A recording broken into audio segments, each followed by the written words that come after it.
చేస్తే ఎన్ని ఎకరాలు చేశారు, చేసిన ల్యాండ్కు రైతులకు ఏమన్నా కాంపన్సేషన్ ఏ విధంగా ఇచ్చారు. అక్కడ ఒకటి నడుస్తూ ఉంది అధ్యక్ష. సార్ చెప్తా ఉంటే ఫ్యూచర్ సిటీ అని, కానీ అందరు 4th సిటీ అంటున్నారు, 4 బ్రదర్స్ సిటీ అంటున్నారు. పేపర్లలో వస్తూ ఉన్నాయి, ప్రజల నాడులో వింటూ ఉన్నాం.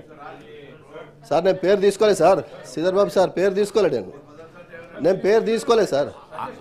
మన రాజుగారు అన్వాంటెడ్ కామెంట్స్ చేయకండి. అటువంటి ఏమైనా ఉంటే I will delete dum from the records. Sir అసెంబ్లీలో బట్టలిప్పి కొడతా అన్న వాళ్ళకేమో రూల్స్ వర్తించవు, మాకు రూల్స్ వర్తిస్తాయి. ఇది హౌస్ లో మాత్రమే హౌజే అధ్యక్ష. బయట హౌస్ గురించి గౌరవప్రదమైన హోదాలో ఉన్న వాళ్ళు బట్టలు ఊడదీసుకుంటామంటేనేమో అభ్యంతరం ఉండదు అధ్యక్ష. రూల్స్ దానికి అభ్యంతరం ఉండదు అధ్యక్ష. ఎవరి పేరు తీసుకోకుండా మాట్లాడితే అభ్యంతరం ఏంటి అధ్యక్ష? వాడికో చట్టం మాకో చట్టం అధ్యక్ష. చట్టం అధికార పార్టీ వాళ్ళ చుట్టమైందా అధ్యక్ష? ఏంటి అధ్యక్ష ఇది? మీ ప్రశ్న మీద నీ సప్లిమెంటరీ అడుగు కాదు అధ్యక్ష, నాకు మాత్రమే రూల్స్ వర్తిస్తాయి అధ్యక్ష. బట్టలు ఊడ తీసుకోవటం, అసెంబ్లీలో అన్నారు అధ్యక్ష. గౌరవ ముఖ్యమంత్రి గారు అసెంబ్లీలో మాట్లాడారు, ఆ మంత్రి గారు అబ్జెక్షన్ చెప్పాలి కదా, ఇక్కడ ఉన్న మంత్రులు అబ్జెక్షన్ చెప్పాలి కదా, ముఖ్యమంత్రి గారు మాట్లాడకూడదు అని. నాకేనా చట్టం అధికార పార్టీకి చుట్టమైందా అధ్యక్ష? అధ్యక్ష మీ అనుమతితో తప్పకుండా మాట్లాడతాను అధ్యక్ష, దానికి ఏమి ఇది లేదు.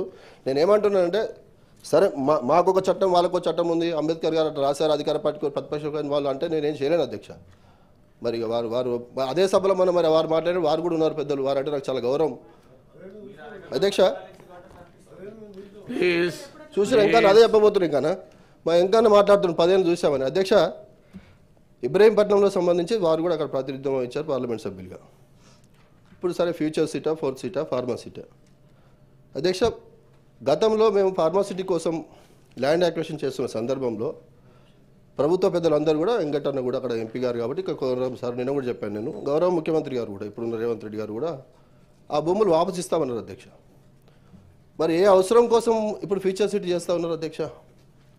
మేము ప్రభుత్వంగా ఉన్నప్పుడు చాలా దూరదృష్టితో ప్రపంచంలోనే కరోనా వస్తే అధ్యక్ష వ్యాక్సిన్ అందించిన చరిత్ర మనది అధ్యక్ష. కాబట్టి మా ముఖ్యమంత్రి గారు దూరదృష్టితో ఫార్మాసిటీకి ల్యాండ్ అక్విజిషన్ చేశాము అధ్యక్ష. కాంగ్రెస్ నాయకులుగా ఆ రోజు వాళ్ళకి ల్యాండ్ వాపసు ఇచ్చేస్తామని మాట్లాడారు. ఇప్పుడు ఆ ల్యాండ్ ఇస్తున్నారా, లేదా అదే ల్యాండ్ ఫ్యూచర్ సిటీ చేస్తున్నారా, లేదా ఫ్యూచర్ సిటీకి ఇంకా వేరే అక్విజిషన్ చేస్తున్నారా? ఒకటి అధ్యక్ష. ల్యాండ్ అక్విజిషన్కు వ్యతిరేకంగా మాట్లాడిన గత నాయకులు, ప్రస్తుత పాలకులు రైతులను ఊచలు లెక్కించి మరీ భూములు తీసుకుంటా ఉన్నారు అధ్యక్ష. మీరు చూశారు, మీరు రైతు నాయకులుగా, రైతులంటే మీకు బాగా ప్రేమ, మీకు తెలుసు. లగచర్ల ఉదాహరణ మనం తీసుకున్నాం అధ్యక్ష, అక్కడ చూసాము కూడా మనం. కాబట్టి నేను అవన్నీ ప్రస్తావించకుండా నేను మంత్రి గారిని అడిగేది ఏంటంటే, మీరు ఇప్పటి వరకు ఫ్యూచర్ సిటీకి సంబంధించి అధ్యక్ష అక్కడ రోడ్లు వేస్తూ ఉన్నారు, పెద్ద పెద్ద నేనంటేనేమో కాంట్రవర్సీ చేస్తూ ఉన్నారు, కార్లు తిరుగుతూ ఉన్నాయి, రియల్ ఎస్టేట్ బోకాలు తిరుగుతూ ఉన్నారు, అక్కడ అసైన్ ల్యాండ్ తక్కువ రేటుకు తీసుకుంటూ ఉన్నారు, ఒక విమర్శ వస్తూ ఉంది అధ్యక్ష. దానికి సమాధానం చెప్పాల్సింది విజ్ఞప్తి చేస్తాను.